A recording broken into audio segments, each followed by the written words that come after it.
саламатсыздар ма? Бізде бүгін зарплата бойынша жалғастырамыз. Зарплатада біз зарплата төледік. Ендігі бізде зарплата бойынша проводка беру. Бізде жалпы отчет дейді, оборотный сальды ведомств деген бар. Осыны көп қолданамыз. Оборотный сальды ведомств бухгалтерский учетта. Бұл жерде біз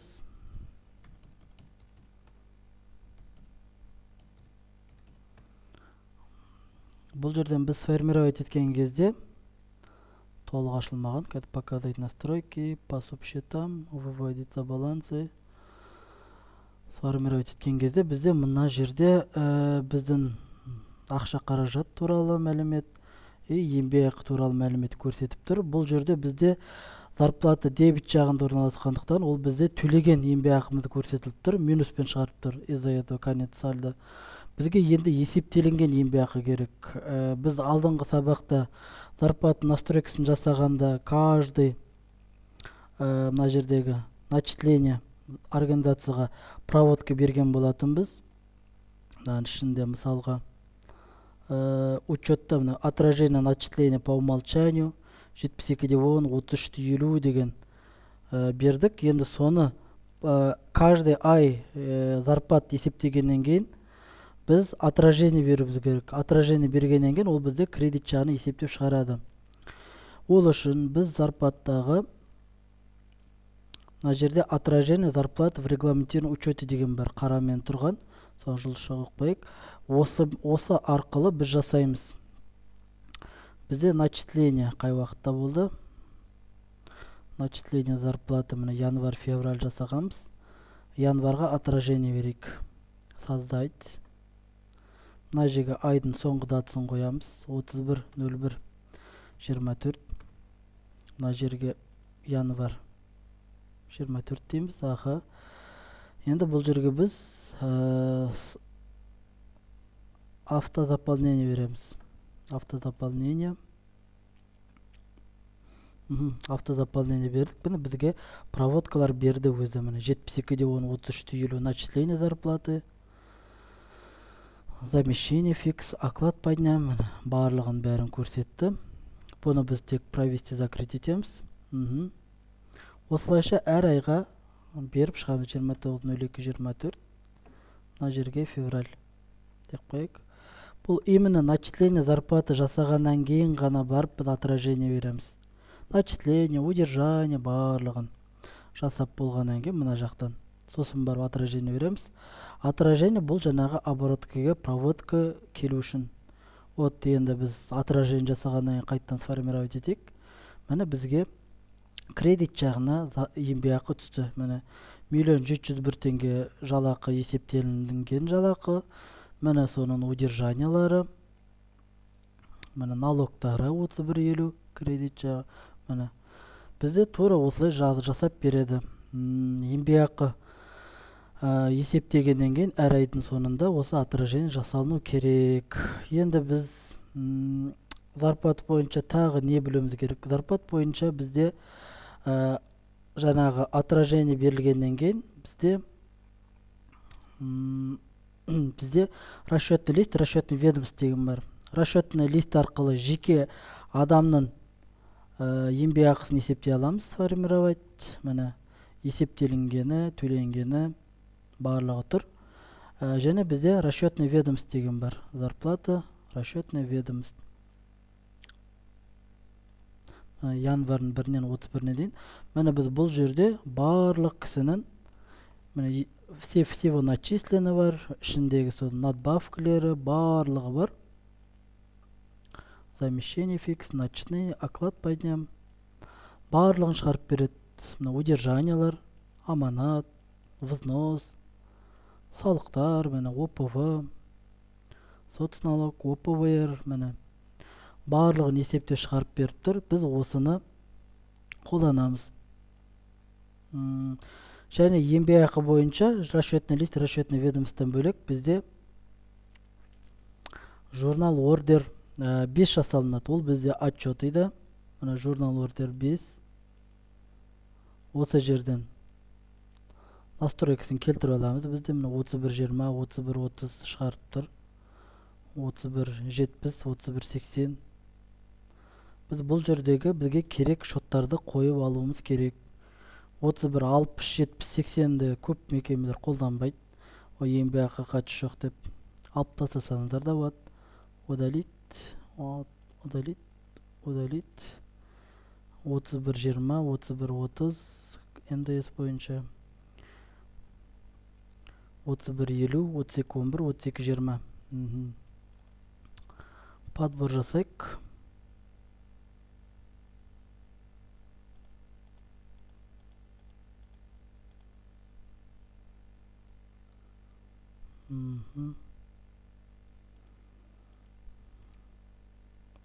Вот бізде мына жерде 3212, 3213 шоттар жоқ екен. 3212, 3213.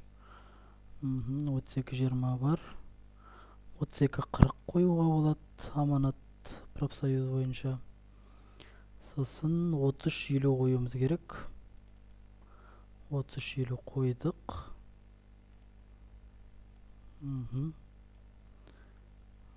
Окей. Сформировать отчет.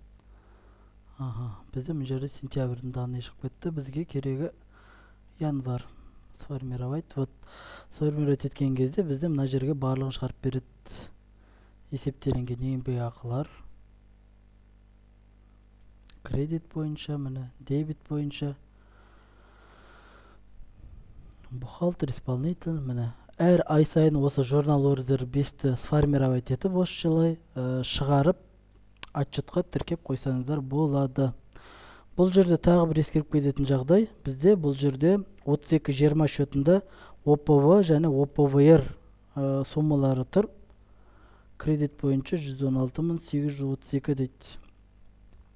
9298 7210 шотымен ол бізде ОПВР, 3350 шотынан есептелінген ол бізде ОПВ. Осылай жасап алсаңыздар да болады, немесе ОПВР-ға бөлек 3220 емес 3221 деп шот беруге де болады. Кейбір мекемелер осылай жасайды, өйткені сформировать еткен кезде, жасаған кезде ОПВ ол бізде еңбек ақыдан ұсталынатын шот, а ОПВР ол бізде мекеменің шығыны. Сондықтан да бұл бізде ОСМС сияқты 3212, 3213 деген шот бар ғой бізде. Біреуі қызметкерден, біреуі еңбек ақыдан, біреуі жалпы мекемеден ұсталынатыны. Міне 3350-ден бұл 2%, 3213 бұл бізде мекемеден кететін 72-10 сол шотта. Сол сияқты бізде 3221 деген шотты енгізіп алсаңыздар болады. Ол үшін предприятие, мына жерде планшетов бухгалтерский учеты деген бар. Осыдан 3221 дегенді создавать етесіздер. Вот бізде 3220 обязательства по пенсионным отчислениям. Осыны копировать етіп 3221 дейміз. И мына жерге обязательства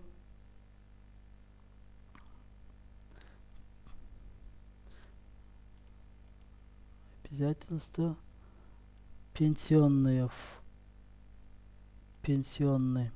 обязательства пенсионный взнос работодателя деп создавать етсеңіздер болады.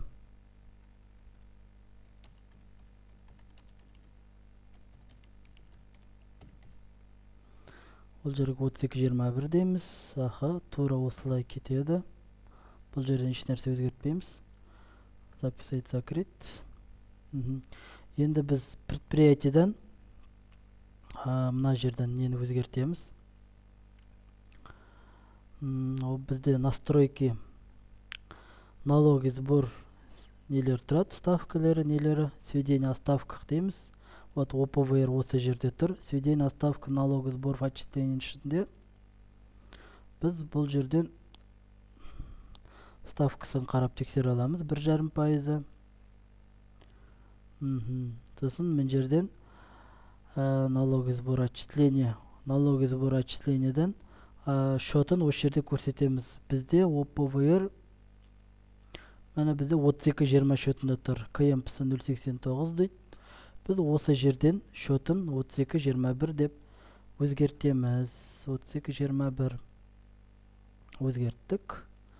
Записать, закрыть. Ендігі жаңағы обороткіге неге 32.21-ге келу үшін біз қайттан начисленияларды перепроводить етіп, мына январь, февральдағы начисление удержанияларды перепровести етіп, отражениені қайтадан береміз. Отражение зарплаты. Автозаполнение.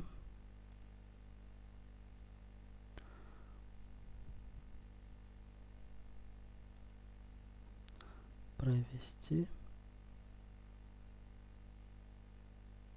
Мына 32.21 шөтіне есептелінді ОПВР-лары қызметкерлерін. Провести, закрыть. И мұнда да тоже автозаполнение.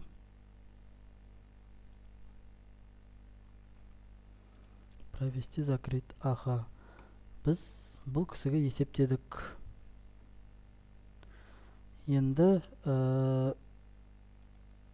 обороткадан басамыз. Бізде 32.21 бөлек шығарып берді. Міне 13.215 теңге деп есептелінгені. Енді біз журнал ордерге мына жерге 32.21 шөтін добавить етеміз. Добавить 32.21. Окей. Сформировать. Вот 32.21-ге мына жерге есептеп берді. 9298 деп. Және бізде мына оборотный сальдо ведомостың астында по счету деген бар. Осы жерден әрбір шөт бойынша қарай аласыздар. Например, 33.50 деп әр қызметкерлердің еңбекақысы есептелгенін қараймыз міне. Айханова, Арманова, міне. Кімге қанша сума есептелінді, қанша төленді, барлығы осы жерден көрсетеді. Және де 32.13-ті қарай аласыздар. Отчисление ОСМ есептелгені, бірақ әлі төленген жоқ. Енді 32.21-ді қарай аласыздар. Міне 9298 теңге есептелінген.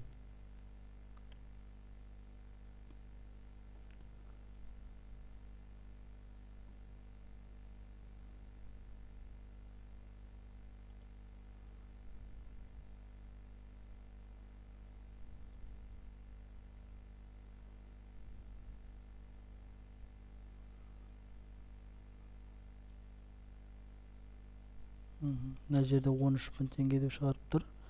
Ол бізді январь, февраль қосқандағысы олар. Сформировать. Міне еді январь 9298. Аға, бұның бәрі журнал ордер 5-пен сәйкес келуі керек. Міне тура осылай отчеттарды сформировать етесіздер зарплат бойынша. Жақсы, сау болыңыздар.